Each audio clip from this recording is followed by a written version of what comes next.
Do we have the interest rate given? Input sheet पे check कीजिए. No, the interest rate is not mention, तो हमें यहाँ mention करना चाहिए. अगर आप स्पेस बना दें,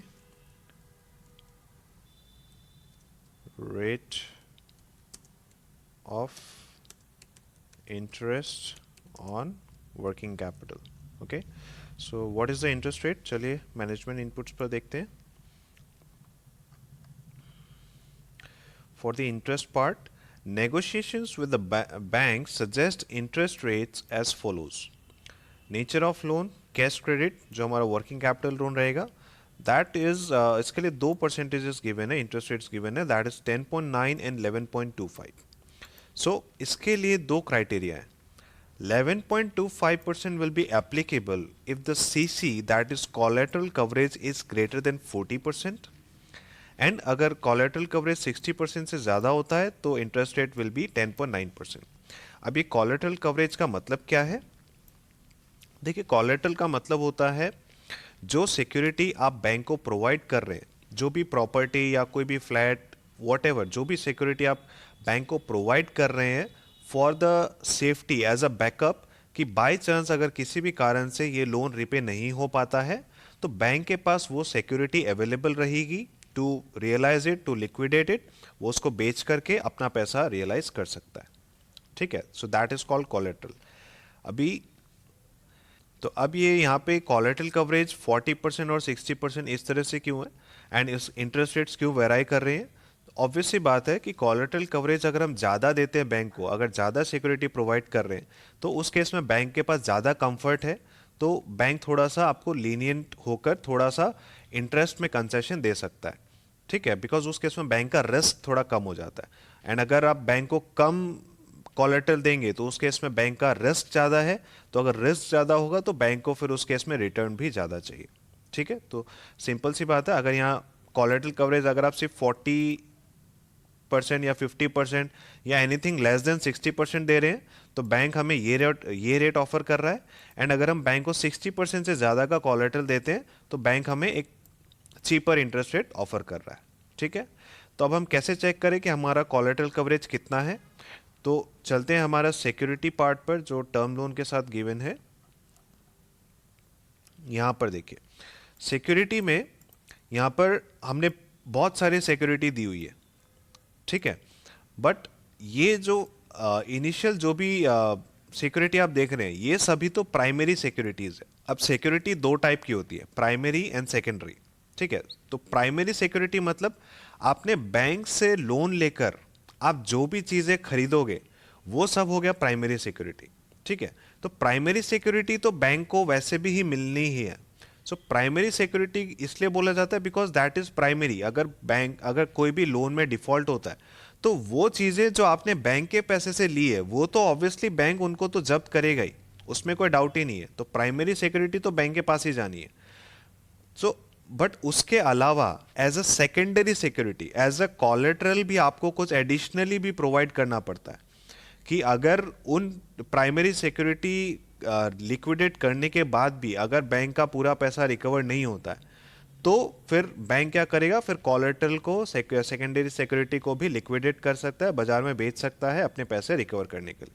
सो बैंक को जिस सिक्योरिटी से ज़्यादा मतलब है that is collateral security. Because primary security का तो क्या पता, आप बैंक से पैसे लेकर फिर आपने कोई एसेट खरीदा ही नहीं, आपने जस्ट पैसों को इधर उधर पैसों को जस्ट इधर उधर कहीं लगा दिया एंड कोई एसेट एक्चुअल में क्रिएट किया ही नहीं. तो उस केस में प्राइमरी सिक्योरिटी पर तो बैंक डिपेंड नहीं कर सकता है ना. इसलिए बैंक को एक सॉलिड कोलेटरल कवरेज की जरूरत होती है, एक सॉलिड सेकेंडरी सिक्योरिटी की जरूरत होती है. इसीलिए जो वैल्यू देखी जाती है वो कोलेटरल सिक्योरिटी की मायने रखती है. ओके, सो कोलेटरल सिक्योरिटी के केस में क्या रिटर्न है, ईएम ऑफ प्रॉपर्टी वैल्यूइंग. अभी पहले इसका मतलब बता दूं, ईएम का मतलब क्या है. ईएम का मतलब होता है इक्विटेबल मॉर्गेज. थोड़ा सा यहाँ पे 2 मिनट का टाइम एक्स्ट्रा लूंगा डिस्कशन के लिए, बट आपको पूरी क्लैरिटी आनी चाहिए. ईएम का मतलब होता है इक्विटेबल मॉर्गेज. इक्विटेबल मॉर्गेज हम किसी भी इमूवेबल प्रॉपर्टी के लिए करते हैं. ठीक है, इक्विटेबल मॉर्गेज का मतलब क्या होता है, ये प्रोसेस क्या होता है कि अगर आप कोई भी इमूवेबल प्रॉपर्टी जैसे कि कोई लैंड है या लैंड के साथ बिल्डिंग भी है, अगर आप वो बैंक को एज अ सिक्योरिटी देना चाह रहे हैं तो आपको उस प्रॉपर्टी रिलेटेड जो भी डॉक्यूमेंट्स हैं वो आपको बैंक को हैंड ओवर करने पड़ते हैं, ओरिजिनल। ओके, तो जब तक आपका वो लोन खत्म नहीं हो जाता तब तक उसके ओरिजिनल डॉक्यूमेंट्स बैंक के पास रहेंगे, ठीक है, सो दैट आप उस प्रॉपर्टी को किसी थर्ड पार्टी को नहीं बेच सके। Okay, this is called equitable mortgage. अगर कोई मूवेबल प्रॉपर्टी होती है, मूवेबल प्रॉपर्टी के केस में जैसे कि इन्वेंट्री, जैसे कि प्लांट एंड मशीनरी जो आपके फैक्ट्री में इंस्टॉल्ड है, उन सभी के केस में हम इक्विटेबल मॉर्गेज नहीं बोलेंगे। मूवेबल प्रॉपर्टी के केस में बोला जाता है हाइपोथिकेशन। हाइपोथिकेशन का मतलब है कि जो एसेट्स है वो बैंक के पास चार्ज है, बट उसे हम फ्रीली यूज जरूर कर सकते हैं, ठीक है, उसके यूज पर कोई रोक टोक नहीं है, बट बैंक कभी भी चाहे तो उन यूसेज को रेस्ट्रिक्ट कर सकता है, उसके फ्री यूसेज को रोक सकता है, एंड बैंक जब चाहे उसे वापस उठाकर लेके जा सकता है। So that is hypothecation. तो हाइपोथिकेशन का लैंग्वेज देखिए, hypothecation of plant and machinery and other fix assets of the company to be created out of the propose term loan. जो भी plant and machinery fix assets खरीदा जाएगा वो हाइपोथिकेटेड रहेगा bank के पास। नंबर 2, और क्या हाइपोथिकेशन रहता है, of stock and receivables both present and future. मतलब स्टॉक एंड रिसीवेबल्स तो ऐसी चीज है, आता है गोडाउन में मैन्युफैक्चर होकर के फिर सेल हो जाता है, राइट। सो वहां पे स्टॉक जो है मूविंग है, वो चेंज होते रहता है, तो इसलिए बैंक ये क्लॉज लिखते हैं कि बोथ प्रेजेंट एंड फ्यूचर, अभी जो गोडाउन में पड़ा है वो भी, एंड आने वाले टाइम में अगर और भी कुछ गोडाउन में इन्वेंट्री आती है तो उस पर भी बैंक का हाइपोथिकेशन रहेगा, ठीक है। Same goes with receivables as well. Next है प्लेज। प्लेज और हाइपोथिकेशन में क्या डिफरेंस होता है? हाइपोथिकेशन में गुड्स हमारे पास ही रहते हैं बट चार्ज हमने बैंक को दे दिया। प्लेज के केस में आपको गुड्स को पूरा बैंक को हैंड ओवर करना पड़ता है, दैट इज, इसको टेक्निकली हम बोलते हैं bailment of goods. So pledge is one form of bailment, कि जो भी गुड्स आपके पास है वो आप एज इट इज बैंक को हैंड ओवर कर रहे हैं एंड वो बैंक के पोजेशन में रहेगा। So in that case it is called pledge. So pledge हम किस चीज का कर रहे हैं? Of promoter shares to the extent of holding of 20%। मतलब इस प्रोजेक्ट में, इस कंपनी में जो भी होल्डिंग है प्रोमोटर्स के पास, उसमें से 20% होल्डिंग के शेयर्स आपको बैंक के पास जमा कराने पड़ेंगे। Okay, so that is another form of security.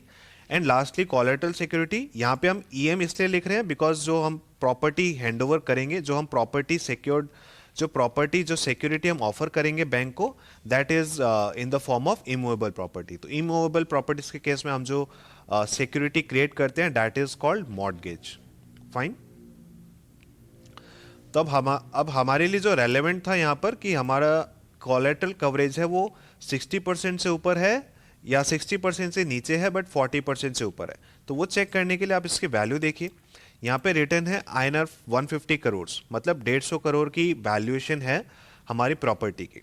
अब क्या बैंक इसको एज इट इज मान लेगा? The answer is no. Bank इसको एज इट इज नहीं मानेगा। आपने बोल दिया 150 करोड़ की प्रॉपर्टी है तो बैंक उस पर विश्वास नहीं करेगा। बैंक क्या करेगा? आपके सभी डॉक्यूमेंट्स के, जो भी आप प्रॉपर्टी के कागज आप उनको देंगे, वो सभी डॉक्यूमेंट्स बैंक आगे फर्दर फॉरवर्ड करता है अपने वैल्यूअर को। वैल्यूअर कौन होते हैं? There are some certified valuers जो कि वैल्यूएशन का काम करते हैं, and those valuers are empanelled with the banks. Banks के कुछ पैनल में, बैंक के एक पैनल में एम्पेनल्ड वैल्यूअर्स होते हैं, तो बैंक उनको वो सभी डॉक्यूमेंट्स फॉरवर्ड करते हैं जो उस प्रॉपर्टी का फिर इवैल्यूएशन करते हैं। वो जाके प्रॉपर्टी विजिट करते हैं, वो चेक करके आते हैं, जो भी इंफॉर्मेशन उनको चाहिए वो कलेक्ट करते हैं, और उसके बेस पर फिर वो प्रॉपर्टी का वैल्यूएशन करते हैं। जो रजिस्टर्ड वैल्यूअर ने अपनी रिपोर्ट में लिख दिया, उस रिपोर्ट को बोलते हैं valuation report. And valuation report में जो लिख दिया जाता है फिर उसी को बैंक मानता है। ठीक है, आपने क्या बोला बैंक को वो मैटर नहीं करता है। ओके, सो अगर वैल्यूएशन रिपोर्ट में अगर 150 करोड़ की वैल्यूएशन अगर शो की जाती है वैल्यूअर के द्वारा, तो फिर इसका मतलब हमारा जो कोलैटरल कवरेज है वो 150 करोड़ तक का है। बट यहां पर आपको एक थोड़ी सी अंदर की बात भी बता देता हूं, बिकॉज मैंने बोथ क्लाइंट के फ्रंट पॉइंट ऑफ व्यू से भी काम किया है, मैंने क्लाइंट की तरफ से भी बैंक को अप्रोच किया है, एंड बैंक के अंदर रह के भी मैंने काम किया है for the clients. So I know कि दोनों तरफ किस तरह से काम होता है।